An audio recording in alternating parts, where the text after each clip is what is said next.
Introdução à primeira edição. Ao nos aproximarmos do final do século XX, a religião, mais uma vez, é uma força a ser levada em conta.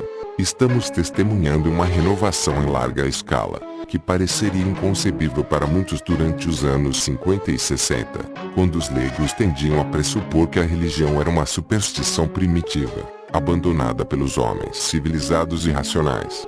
Alguns previram com segurança sua iminente desaparição. A religião era, quando muito, uma atividade marginal e privada, que não mais poderia influenciar os acontecimentos mundiais. Hoje, nos damos conta de que essa era uma falsa profecia. Na União Soviética, depois de décadas de ateísmo oficial, homens e mulheres reivindicam o direito de praticar a sua religião. No Ocidente, pessoas que demonstram escasso interesse por doutrinas convencionais e igrejas institucionais mostram uma nova consciência de espiritualidade e vida interior. De forma talvez mais dramática, uma religiosidade radical, comumente chamada de fundamentalismo, eclodiu na maioria das grandes religiões. É uma forma profundamente política de fé, e alguns o veem como um grave perigo para o mundo e para a paz social. Os governos o ignoram por sua conta e risco. Mais uma vez, contudo, como aconteceu frequentemente no passado, uma era de ceticismo é seguida por um período de intenso fervor religioso. A religião parece constituir uma importante necessidade humana, que não pode ser facilmente descartada ou colocada à margem, não importando quanto nossa sociedade seja racional ou sofisticada. Muitos irão aclamar essa nova era de fé, outros irão deplorá-la, mas nenhum de nós pode desconsiderar a religião como algo irrelevante para os principais acontecimentos de nosso século. O instinto religioso é extremamente poderoso, pode ser usado para o bem e para o mal e, portanto, devemos entender e examinar cuidadosamente suas manifestações, não somente em nossa própria sociedade, mas também em outras culturas. Nosso mundo dramaticamente restrito revelou a inevitável conexão de uns com os outros. Não podemos mais pensar em nós mesmos como separados das pessoas de partes distantes do globo e abandoná-las a seus destinos.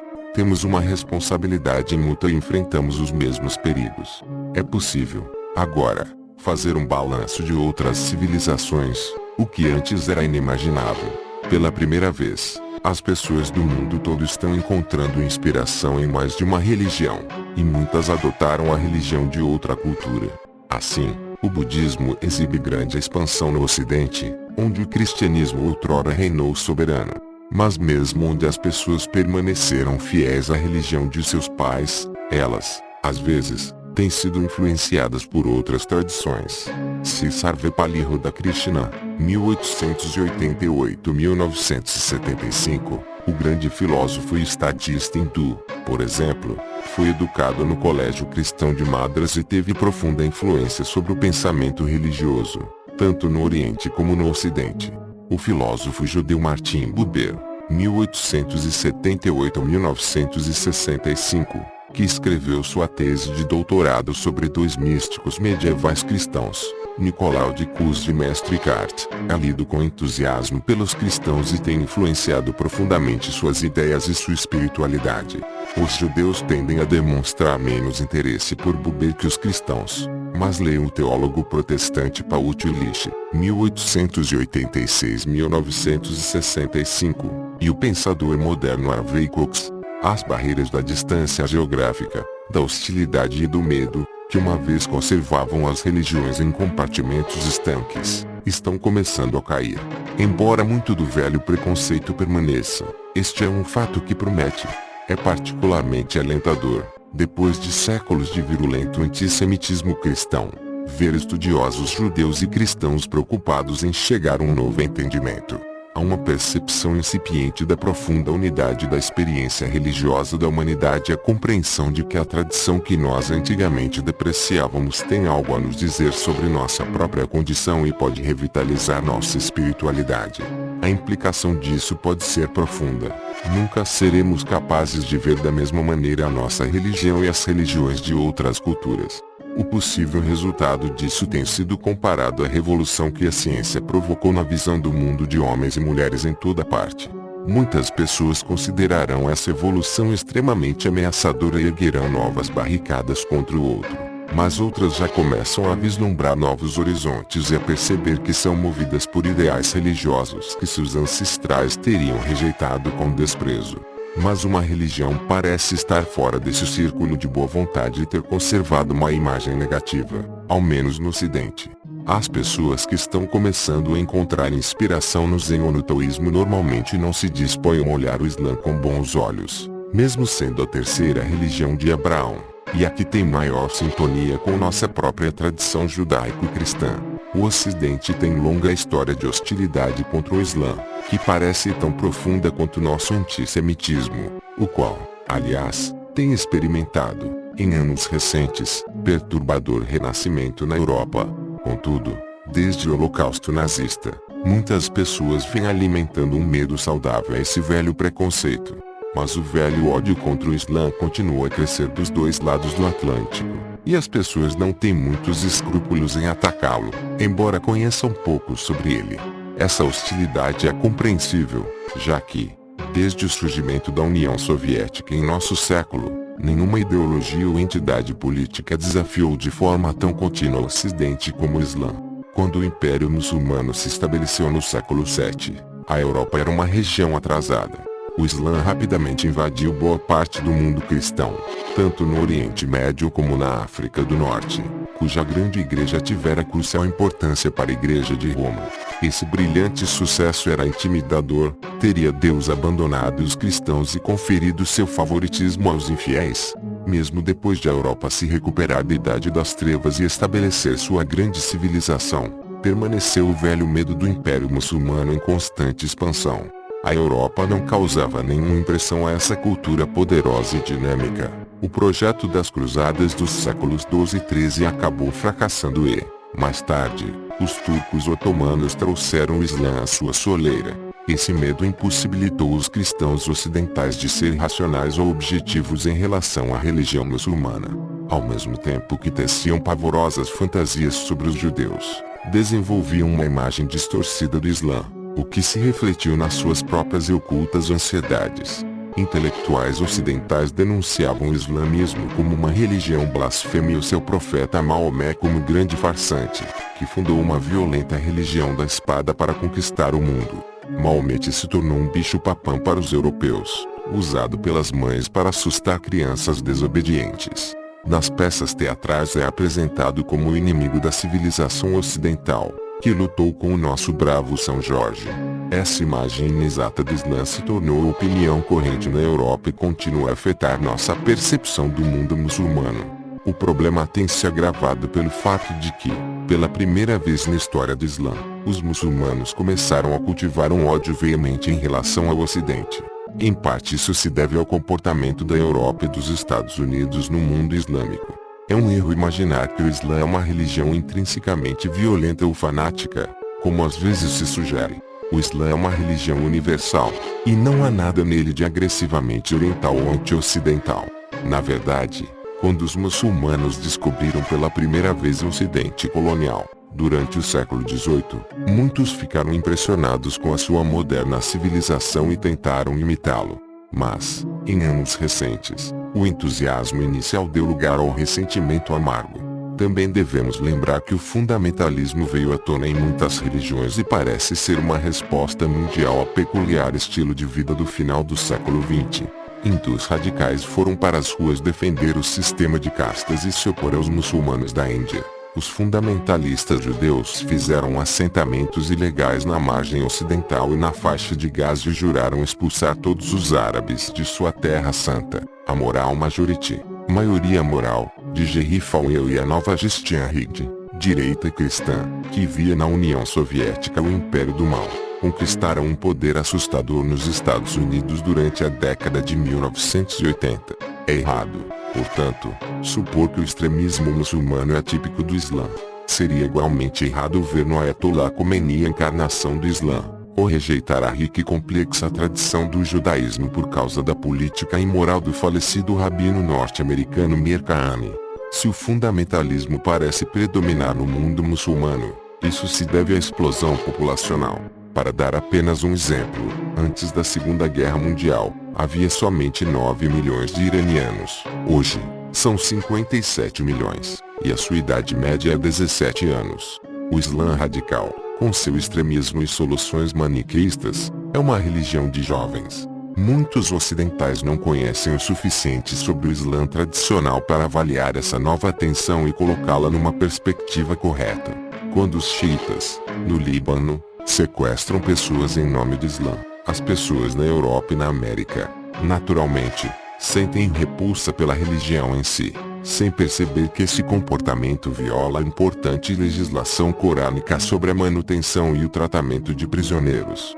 Lamentavelmente, a mídia e os jornais populares nem sempre prestam a ajuda de que precisamos. Muito mais cobertura, por exemplo, foi dada aos muçulmanos que clamorosamente sustentaram a fátua do Ayatollah Khomeini contra o autor britânico Salman Rushdie do que a maioria que se opôs a isso. As autoridades religiosas da Arábia Saudita e os cheques da prestigiosa mesquita de Al-Azhar, no Cairo, condenaram a fátua como ilegal e anti-islâmica. A lei muçulmana não permite a um homem ser sentenciado à morte sem julgamento, e a lei muçulmana não tem validade fora do mundo islâmico. Na Conferência Islâmica de março de 1989, 44 dos 45 Estados-membros rejeitaram unanimemente a decisão do Ayatollah, mas isso recebeu atenção apenas superficial da imprensa britânica, deixando em muitas pessoas a impressão errada de que todo o mundo islâmico estava clamando pelo sangue de Rushdie. Às vezes, a mídia parece trazer à luz nossos preconceitos tradicionais, como ficou claro durante a crise de petróleo de 1973 e ao PEP. O imaginário utilizado em cartões, propagandas e artigos populares enraizava-se no velho medo ocidental de uma conspiração dos muçulmanos para dominar o mundo. Muitas pessoas acham que a sociedade muçulmana justifica a visão estereotipada que temos dela. A vida parece não valer nada. Os governos, às vezes, são corruptos ou tiranos. As mulheres são oprimidas. É normal que se censure esse tipo de conduta no Islã. Mas os estudiosos nos alertam para não supervalorizar o papel de nenhuma religião numa dada sociedade. E Marshall G.S. Dixon, um notável historiador do Islã, observa que os aspectos do mundo muçulmano condenados pelo Ocidente são próprios de sociedades pré-modernas. A vida que não teria sido muito diferente há 300 anos. Mas, às vezes, parece haver o claro desejo de responsabilizar a religião em si pelos problemas do mundo islâmico. Assim, as feministas frequentemente condenam o Islã pela prática da circuncisão feminina, embora este seja, em verdade, um costume africano, nunca mencionado no Corão nem prescrito por 3 das 4 principais escolas jurídicas islâmicas, tendo sido assimilado pela 4ª escola na África do Norte, onde já era uma realidade. É tão impossível generalizar sobre o islamismo quanto sobre o cristianismo. Em ambos há uma ampla gama de ideias e ideais. Exemplo claro de visão estereotipada é a suposição generalizada de que a prática islâmica na Arábia Saudita é a forma mais autêntica de religião.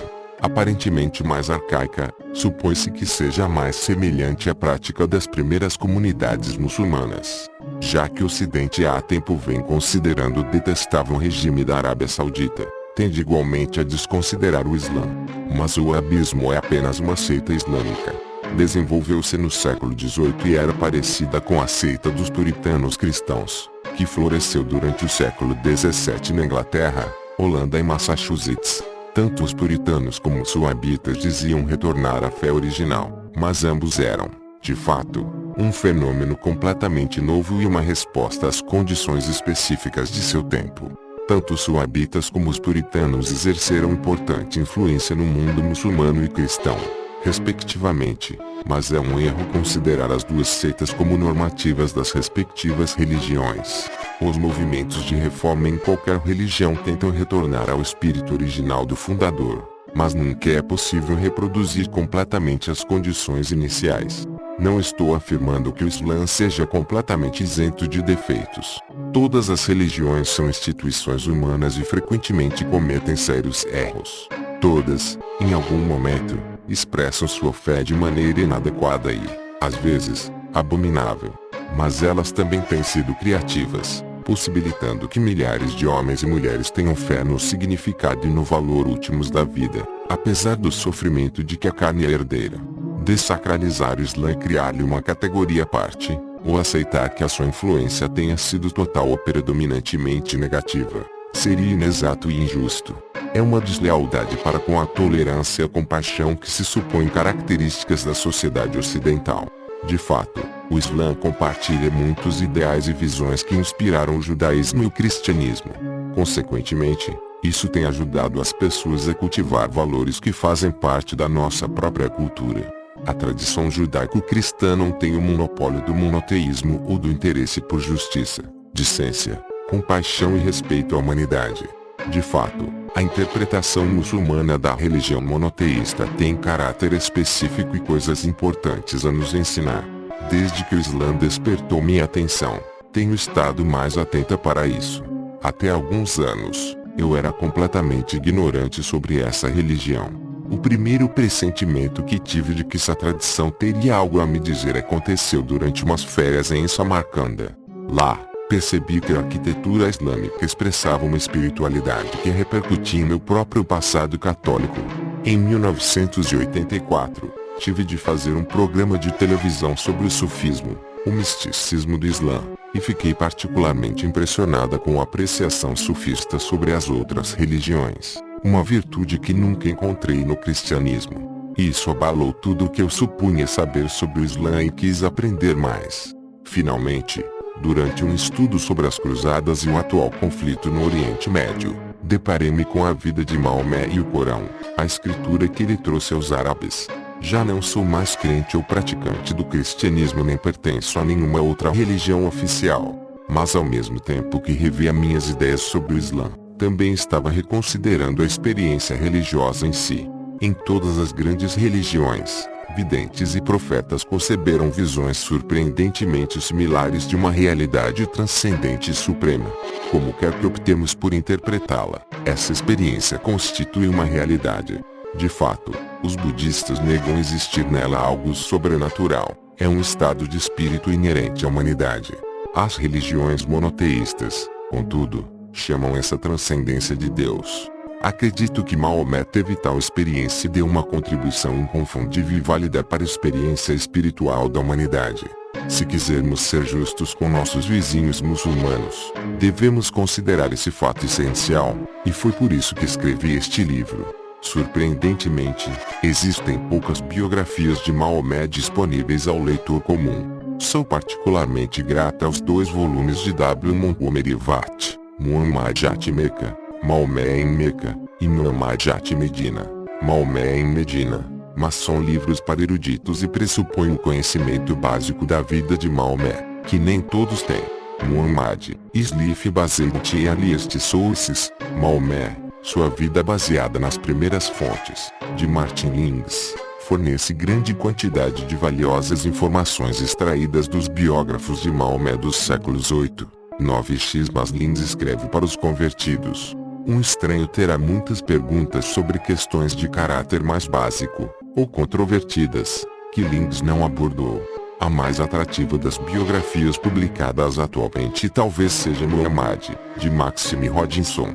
Rodinson usa sua considerável erudição de forma leve, e aprendi muito com esse livro, mas ele escreve como cético e leigo, concentrando-se nos aspectos políticos e militares da vida do profeta.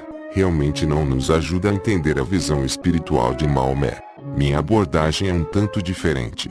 Conhecemos mais acerca de Maomé do que sobre o fundador de qualquer uma das grandes religiões, de modo que um estudo sobre sua vida pode aclarar de forma significativa a natureza da experiência religiosa.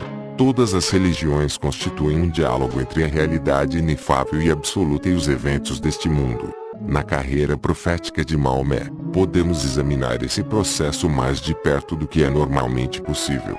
Podemos observar que a experiência espiritual de Maomé apresenta notável semelhança com a dos profetas de Israel, Santa Teresa de Ávila e Juliana de Norwich.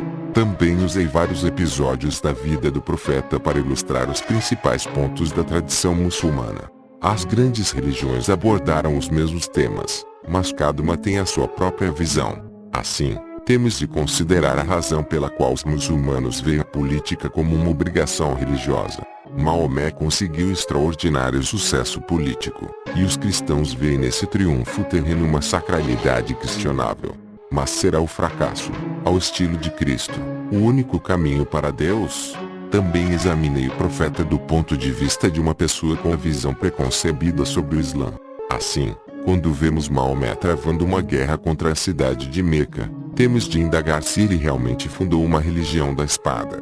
Pode um homem de Deus estar preparado para lutar e matar? Quando consideramos a relação de Maomé com suas esposas e filhas, precisamos averiguar se ele era realmente um machista que fundou uma religião misógina. A Guerra do Golfo de 1991 mostrou que, queiramos ou não, estamos profundamente ligados ao mundo muçulmano. Apesar das alianças temporárias, está claro que o Ocidente há tempo perdeu a confiança das pessoas do mundo islâmico. A interrupção na comunicação nunca é culpa de apenas uma das partes. E se o Ocidente deseja recuperar a simpatia e o respeito de que já desfrutou junto ao mundo islâmico, é necessário que examine o seu próprio papel no Oriente Médio e considere suas próprias dificuldades em relação ao Islã. Essa é a razão pela qual o primeiro capítulo deste livro traça a história do ódio ocidental contra o profeta do Islã. Mas o quadro não é totalmente negro. Desde tempos remotos, alguns europeus foram capazes de elaborar uma visão mais equilibrada. Sempre foram minoria e tiveram seus defeitos, mas essas poucas pessoas tentaram corrigir os erros de seus contemporâneos e elevar-se acima dos lugares comuns. Seguramente, é essa tradição mais tolerante, compassiva e corajosa que devemos estimular agora.